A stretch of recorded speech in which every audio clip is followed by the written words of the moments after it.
Hello dear students, how are you all? I hope you all are good. So students, today we are going to read Phonics English Reader Part 6 of Coral Publishers. Today we are going to read the poem I Cannot Remember My Mother. I cannot remember my mother. Only sometimes in the midst of my play, a tune seems to hover over my playthings, a tune of some song that she used to hum while rocking my cradle. Yes, basically this poem is written by Rabindranath Tagore. So the title of the poem is I Cannot Remember My Mother. तो I can not remember my mother, Rabindranath Tagore ji कह रहे हैं कि मुझे अपनी माता, मेरी माँ याद नहीं आती, मैं उनको याद नहीं कर सकता. Only sometimes in the midst of my play, but कभी कभी जब मैं खेल रहा होता हूँ, खेलने के दौरान, a tune seems to hover over my play things, एक बहुत ही सुंदर सी धुन, ऐसा लगता है कि जो मेरे खेलने के सामान है उनके पास से कोई एक मधुर सी ध्वनि निकल के जा रही है. The tune of some song that she used to hum while rocking my cradle, और वो ट्यून ऐसी लगती है कि जैसे जब वो मेरा पालना हिला रही होती थी तो गुनगुनाती थी, का साउंड करती थी, तो उस तरह से वो ट्यून सुनाई देती हैं. आई can not remember my mother. अब जो रविंद्रनाथ जी हैं वो कहते हैं कि मुझे अपनी माँ याद नहीं आती, रिमेम्बर नहीं कर पा रहा हूं. But when in the early autumn morning, लेकिन जब ऑटम की, पतझड़ की सुबह होती है, the smell of the shiuli flowers float in the air.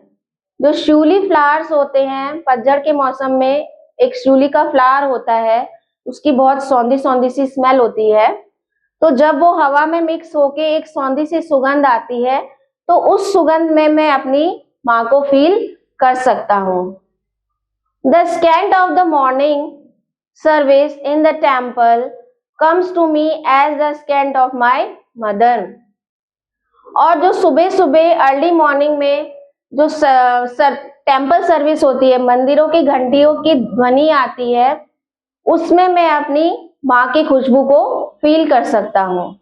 I can not remember my mother, मैं अपनी माँ को याद नहीं कर सकता, या मुझे अपनी माता याद नहीं आती.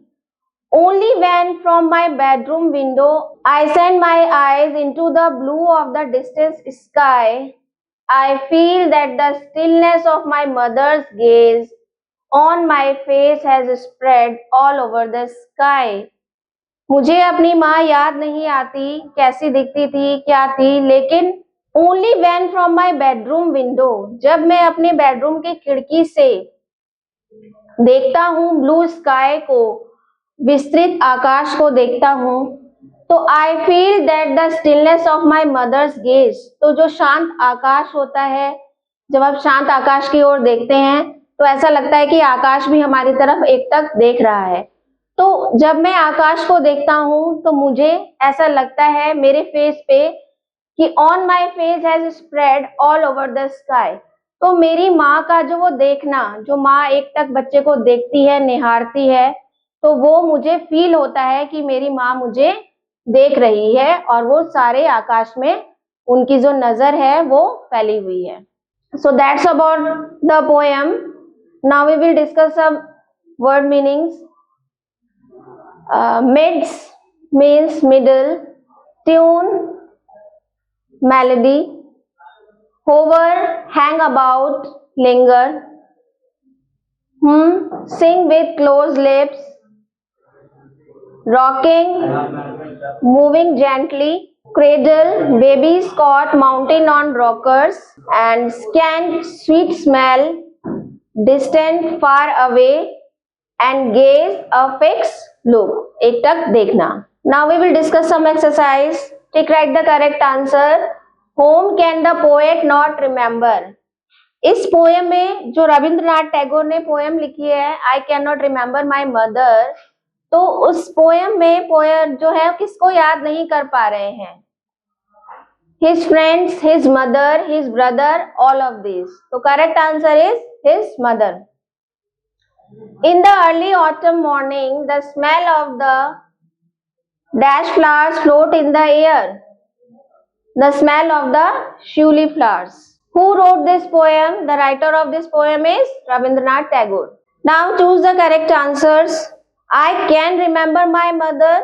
I cannot remember my mother. So correct answer is I cannot remember my mother according to the poem. The poet hears a tune in his mind while sleeping. The poet hears a tune of his playthings. तो correct answer is the poet here are tunes of his playthings. आप उसको अपने खिलौनों की आवाज में अपनी माँ की आवाज फील होती है. The poets mother sang the song when the poet was a toddler and the poet mother sang the song when the poet was a young boy. The poet's mother sang the song when the poet was a toddler. The scent of shiuli flowers reminds the poet of his mother. The distant sky reminds the poet of his mother. The distant sky reminds the poet of his mother. So the correct answer is the distant sky reminds the poet of his mother. Now rest of the exercise you have to do yourself. I hope आपको ये chapter समझ में आ गया होगा. Thanks for watching this video.